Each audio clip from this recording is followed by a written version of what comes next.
В эфире программа «Актуальное интервью», в студии Юлия Великодная. Ежегодно судьи республики рассматривают около 12 тысяч исков прокуроров в защиту прав и законных интересов граждан и государства, а также почти 3000 дел с обязательным участием прокурора. В каких случаях прокуратура защищает права граждан в суде, по каким категориям дел прокурор вступает в процесс и дает заключение. Об этом мы поговорим с прокурором отдела по обеспечению участия прокуроров в гражданском и арбитражном процессе прокуратуры Якутии Дарьей Марковой. Дарья Романовна, здравствуйте. Здравствуйте, Юлия. Здравствуйте, телезрители. Скажите, вот когда прокуроры принимают участие в суде?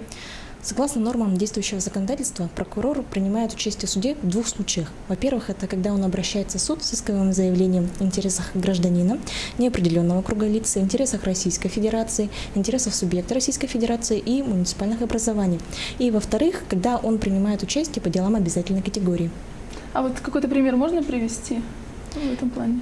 Пример, давайте, хорошо.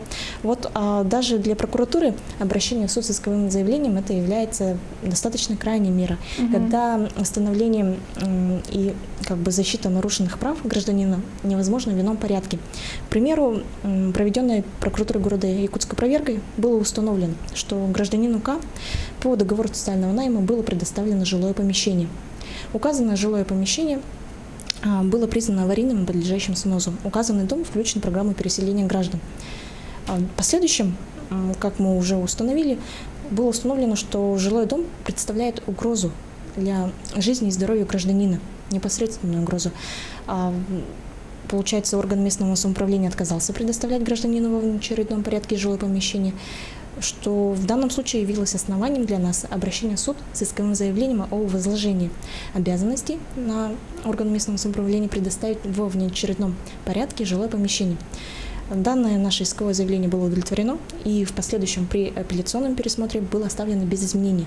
Таким образом, наглядно, можно сказать, прокуратура восстановила жилищные права гражданина. Вот это очень актуальная тема для нашего региона. А вот что такое дела обязательной категории и вот какие дела относятся к ним?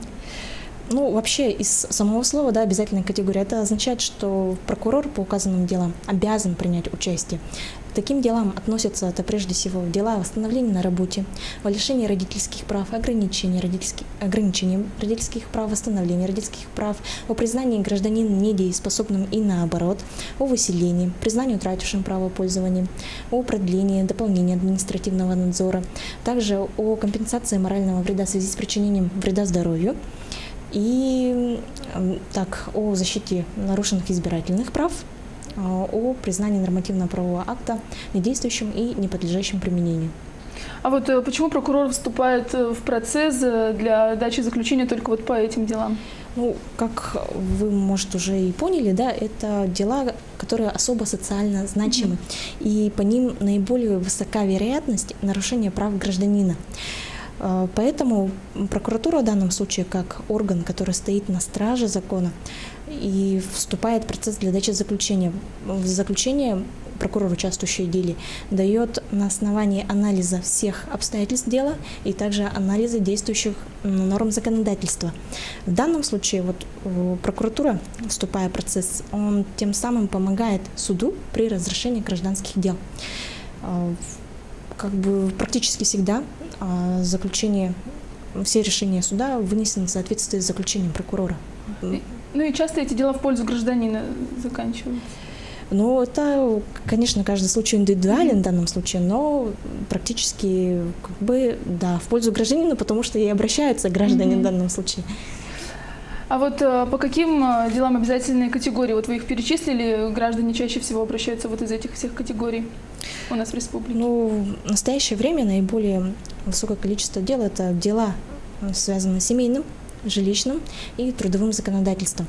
Скорее всего, это связано, не скорее всего, это точно связано с тем, что это у нас довольно динамичные правоотношения, и в последующем по ним возникают какие-либо споры, что приводит к судебным тяжбам. А какие ошибки допускают граждане при обращении в суд по делам обязательной категории?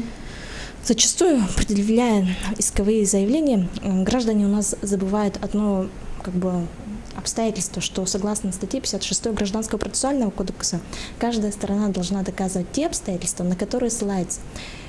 Приведу, наверное, вам пример. Да, пример лучше. Допустим, предъявляя иск о лишении родительских прав, обычно истец прикладывает только исковое заявление и свидетельство о рождении несовершеннолетнего ребенка. При этом он забывает, что лишение родительских прав, согласно действующему законодательству, это является крайней мерой. И в данном случае именно ему нужно доказать злостное уклонение выполнения ответчиком родительских обязанностей. Это если у него взысканы алименты, то он должен приложить решение либо соглашение о взыскании алиментов или справку, характеристику с места учебы или дошкольного и нового образования, в котором у нас учится, или несовершеннолетний, также характеристику с места работы самого. И если ему нужно, получается, доказать объяснениями тех или иных свидетелей, то необходимо написать ходатайство о вызове свидетелей в суд. И вот как бы таким образом, только тогда, вот когда вот мы установим совокупность всех обстоятельств дела, то возможно лишение родительских прав. А вот какие обстоятельства, вот, как правило, являются решающими для суда, которые вот, решают вопрос о лишении родительских прав, вот как вы сказали? Ну вот, как я уже говорила, что лишение родительских прав – это у нас крайняя мера, то как бы я приведу из своей практики, да, когда я даю заключение о удовлетворении исковых требований, прежде всего я смотрю на такие обстоятельства. Общается ли ответчик с несовершеннолетним? Если не общается, то почему не общается он несовершеннолетним? Чинятся ли ему какие-либо препятствия общению? Также, если не чинятся, то как вообще вот такие вопросы, да, вот, которые мы обычно в суде задаем, это вот поздравляет ли он с днем рождения, дарит ли подарки, как бы интересуется жизнью или здоровьем несовершеннолетнего, каким образом он принимает участие в воспитании, помогает ли он материально. Если это вот будет установлено не в пользу ответчика, то в данном случае высока вероятность удовлетворения исковых требований. При этом также стоит отметить, наверное, телезрителям это важно знать, что в случае, если ребенок достиг 10-летнего возраста, то он обязательно должен быть как бы опрошен в суде. И судебное решение выносится с учетом его мнения. А вот какова тенденция вот таких дел о лишении прав? Их становится больше, меньше? Ну, в данном случае, вот, с учетом анализа, все-таки таких дел становится больше. Больше, да. А с чем это может быть связано?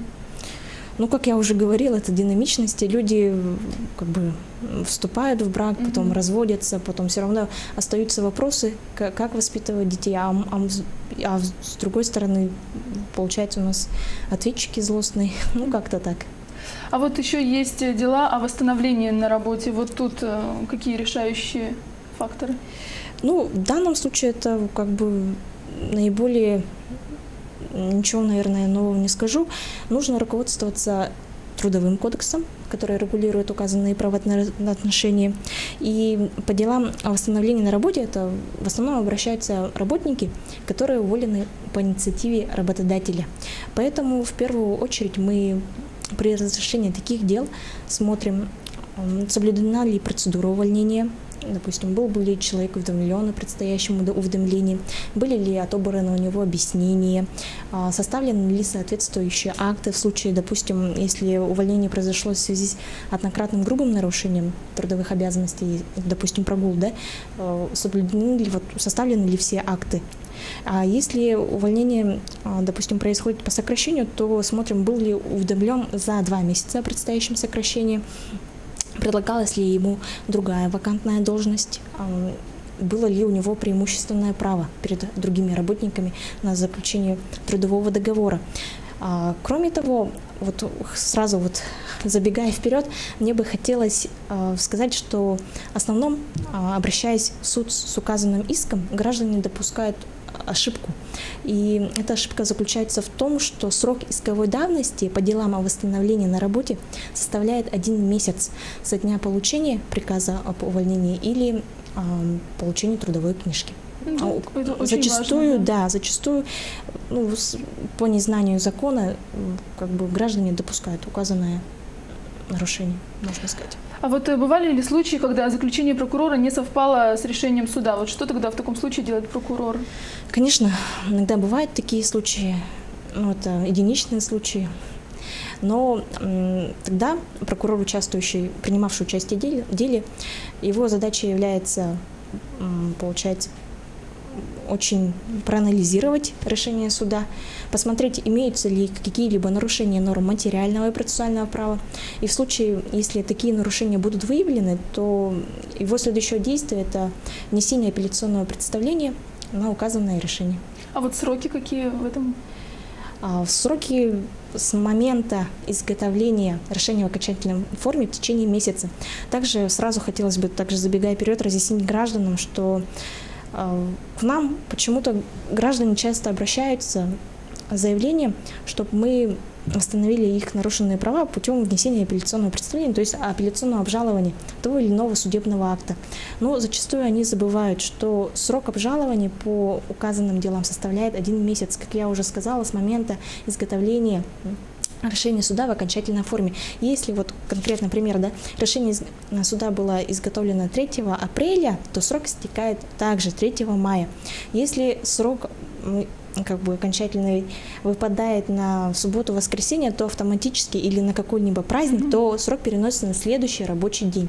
И еще граждане очень часто обращаются к нам и просят оспорить те или иные судебные акты по таким делам, по каким мы не принимаем участие, обязательной категории, которую я уже озвучила ранее, то в данном случае хочу разъяснить, что согласно действующему законодательству мы можем, получается, обжаловать решение судов только там, где мы принимали участие. Это у нас императивная норма законодательства.